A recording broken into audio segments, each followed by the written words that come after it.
Haere mai e te kāhui a te atua, ta ngōhio e nei kai rangatira a te karaiti. Come, bringing your varied faiths and backgrounds, for all are welcome to share in this act of communion. These are words we use each Sunday to invite all people to share in the meal of the Eucharist. Most services of the Eucharist in most places have some words of invitation before communion is shared, but these ones are distinctly St. Matthew in the City words. While some parts of our church suggest that communion is a meal meant only for Christians, the theology of this community always seeks to push beyond the established boundaries, because Jesus always pushed at established boundaries. The boundary that some place around communion is that it is a meal for those who are already part of the Christian community. The canons of the Anglican Church state that communion is only for those who have been baptized. Frankly, I am inclined to treat that canon as more of a guideline or a suggestion rather than a strict rule to be followed, because I think it misses the point. The point being that Jesus, through his words and actions, constantly showed us that the love of God is uncontainable. The love of God does not give a damn about human rules which suggest that love is somehow limited and controllable. Today we celebrate Saint Matthew, the person whose name is given to this church. St. Matthew is listed as one of the 12 disciples, and according to the Gospel of Matthew, from which we have just read, Matthew was a tax collector. That detail about Matthew's occupation is only mentioned in one place in the Bible, and as such is a point of some debate. Was Matthew a tax collector, or was that one of the other disciples? Let's not get too hung up on that particular discussion today, but rather consider why this gospel might have identified Matthew in such a way. While taxation is always debated within our political systems today, we should note that here in Aotearoa, each one of us has some say in shaping the tax policies of this country. Our democratic system, for all its shortcomings, does allow us to vote for the different tax policies of different political parties. And democracy also enables us to hold governments to account for how our taxes are used. This was not the case in the ancient world. In the time of Jesus, taxation was a method by which the Roman conquerors exploited the wealth of the countries they had conquered. Conquered people had no say in Roman tax policies, which intentionally kept these conquered nations in a state of poverty. The Romans did this because it is very difficult to challenge an oppressing power when you are struggling to survive.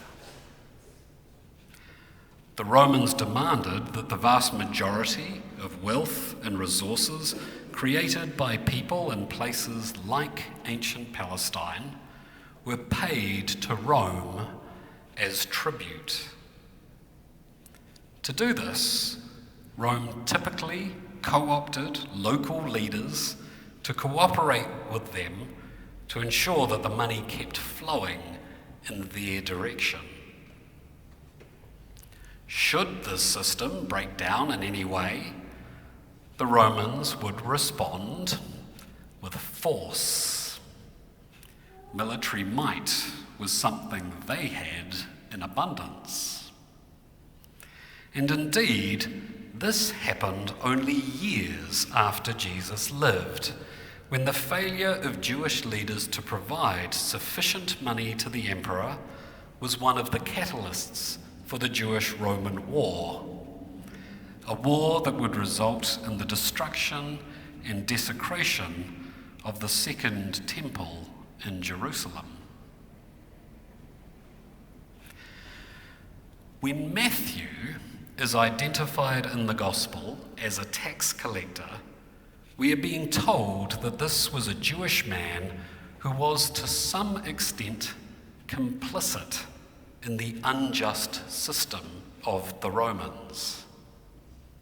As a tax collector, Matthew would have taken significant sums of money from his own people, the vast majority of which would end up in Roman hands. I say the vast majority, but not all, because this entire system was riddled with corruption. Tax collectors were typically believed to overtax their own people as a means of lining their own pockets. By doing so, they essentially created a system in which they did very little work in terms of creating wealth and resources, and yet benefited in an unjust way from the work of others. This was a system of exploitation, not unlike many of the ways modern capitalism exploits working classes today.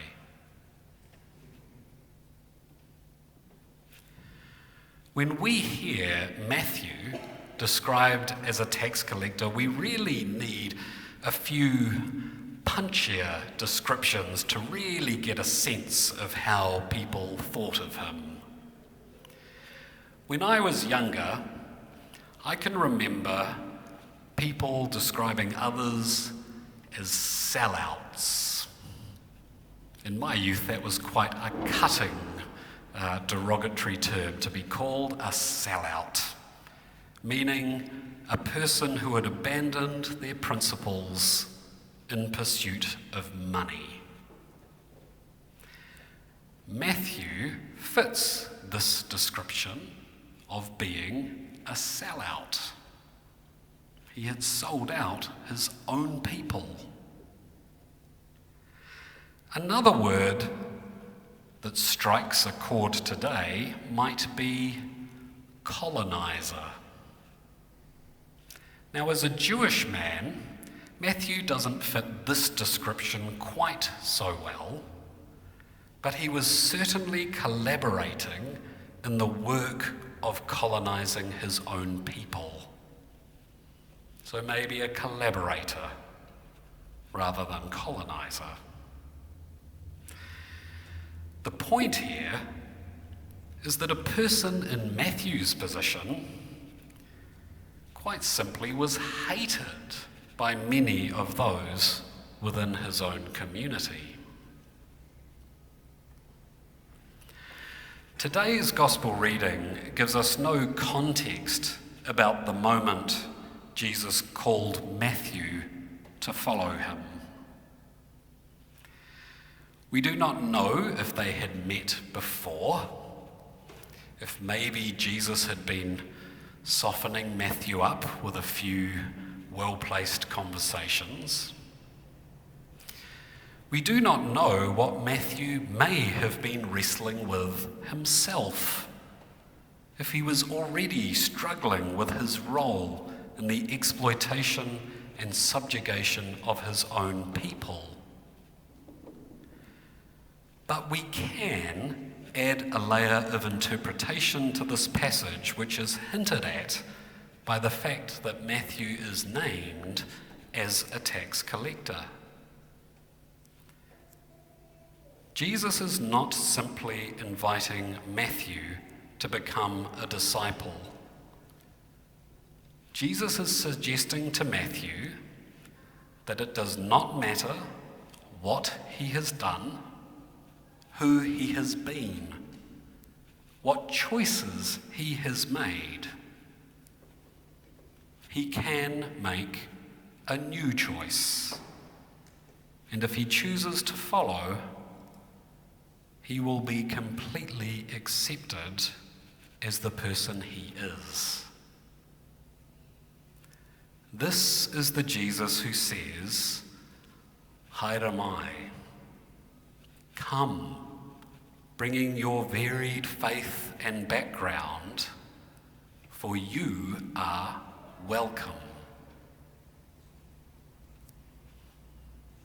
And Matthew heard that invitation and said yes, and followed.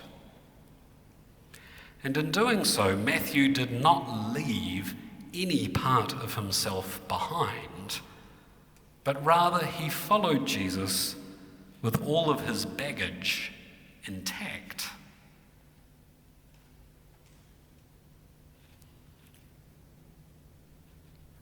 It's only 2 sentences in the Gospel, and it follows quickly with another story. It tells us that once Matthew had made this choice, he and Jesus and others shared a meal. It's a moment of communion, of Eucharist. Communion, in our tradition, is thought to be a sacred meal. The sacredness of communion is not located in our beautiful words, our rich musical tradition, the pageantry of clergy who lead the services. We might like those things, we might even love them, and we may well associate them with this broader concept of the sacred. But if we make the mistake of believing that God is contained or held within these things, we have made God very, very small. The sacredness of communion is found in the audacious claim that when we gather as a diverse community with all our richness and wildness, this is the place in which God's presence can be felt and experienced. More than that, we only get closer to the fullness of God's presence by responding to the call of Christ that says, "I love you no matter who you are, who you have been, or who you might become." So on this day, when we remember Saint Matthew, let us remember that to worship in this place which carries his name, we too should welcome all, neither judging them or ourselves for the choices we have made, but with an understanding that those choices have led us here. Amen.